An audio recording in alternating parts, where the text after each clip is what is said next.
ערב טוב. אנחנו עושים היום נשימה שהיא מאוד עוזרת, גם קצת להרגיע.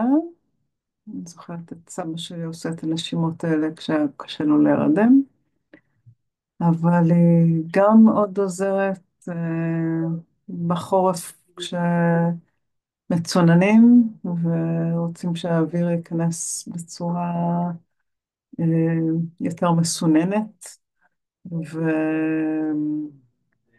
ובמיוחד עם חלק מהאף סתום. וזאת נשימה אה, חליפין, נשימת חליפין, שבה אנו שואפים מנחיר אחד, נושפים מהשני, שואפים מהשני, נושפים מהראשון. זאת אומרת שאני מתחילה לסתום עם האגודל של יד ימין את נחיר ימין, ואני שואפת משמאל, ואז עם האצבע המורה או עם האמה אני סותמת את נחיר שמאל ופותחת את ימין ונושפת דרך ימין. אז אני שואפת מימין ונושפת משמאל.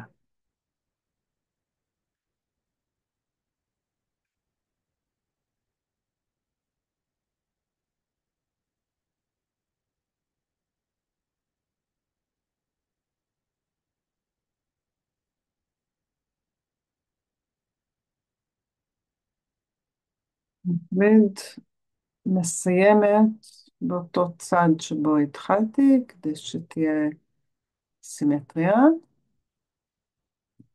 עכשיו, מה שקורה עם האף סתום, אז אף הוא כמעט אף פעם לא ב100% סתום. אז אנחנו רוצים, גם אם הוא 95% סתום, אנחנו רוצים לקחת את ה5% שפתוחים ולפתוח אותם עוד יותר. אז מה שאנחנו עושים, נניח שאני מנסה לשאוף מצד שמאל ולא כל כך מצליחה, בקושי נכנס אוויר ואני מרגישה שזה ממש קשה, אז אני אכניס כמה שאני כן מצליחה. ואז אני אנשוף מימין, אני אשאף מימין, וכשאני אנשוף משמאל, סביר להניח שזה יהיה הרבה יותר קל. יכול להיות שהפעם השנייה כבר תהיה יותר קלה.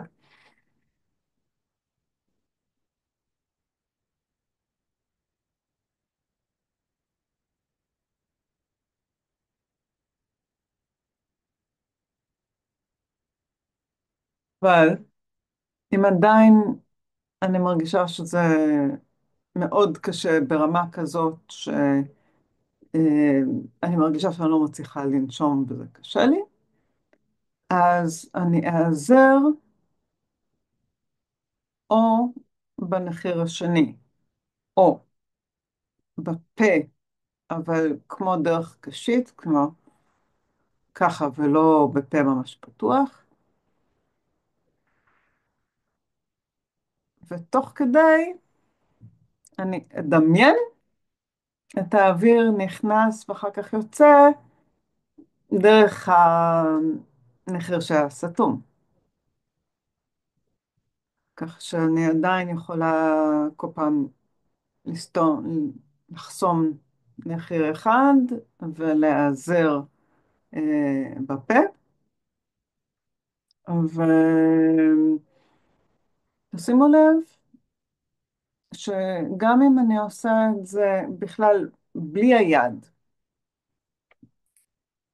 ואני רק מדמיינת שאני שואפת משמאל, נושפת מימין, שואפת מימין, נושפת משמאל, אז גם אם כרגע למשל אני יכולה לנשום רק דרך נחיר ימין לצורך העניין, אני עדיין אדמיין שאני שואפת ונושפת משמאל,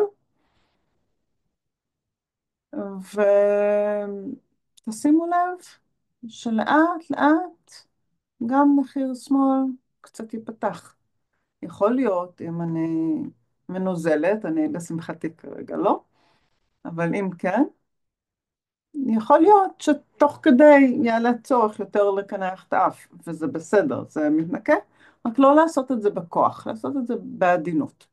רק לנגב את מה שיוצא לבד, ולא לדחוף את זה החוצה בכוח. מאוד חשוב לא לעשות את התרגיל הזה בכוח, אלא בעדינות.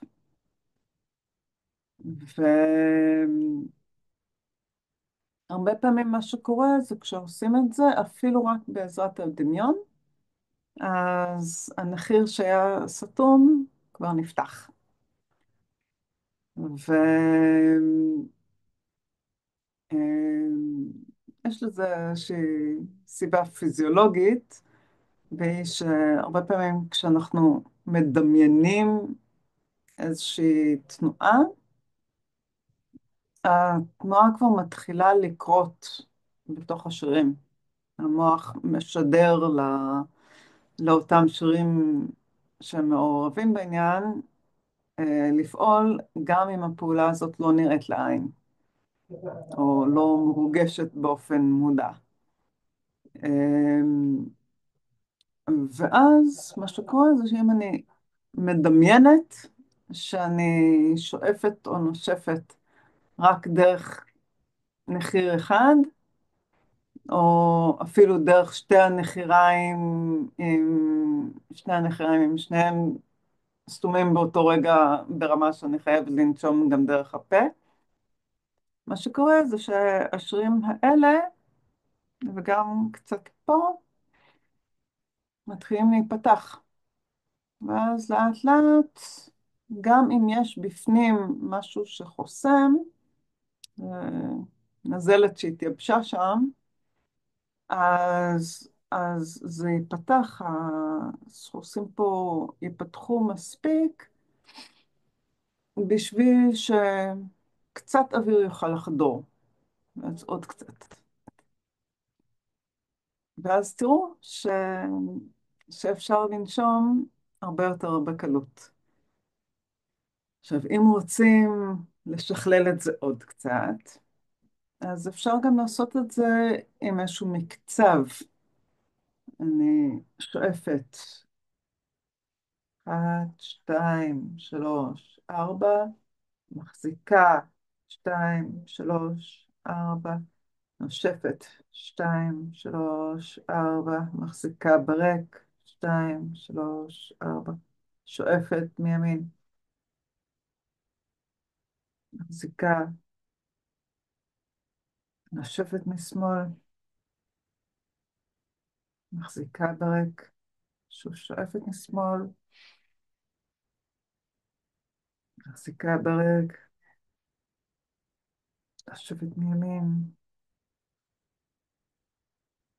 מחזיקה ברק, שואפת מימין, מחזיקה ברק, במלא,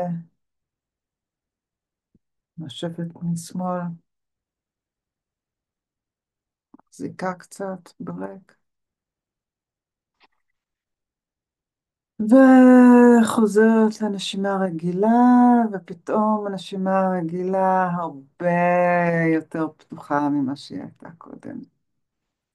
אז מאחלת לכל מי ששומע אותנו, שיהיה המשך ערב או יום, תלוי מתי תשמעו את ההקלטה, נהדרים, שיהיה חורף נעים,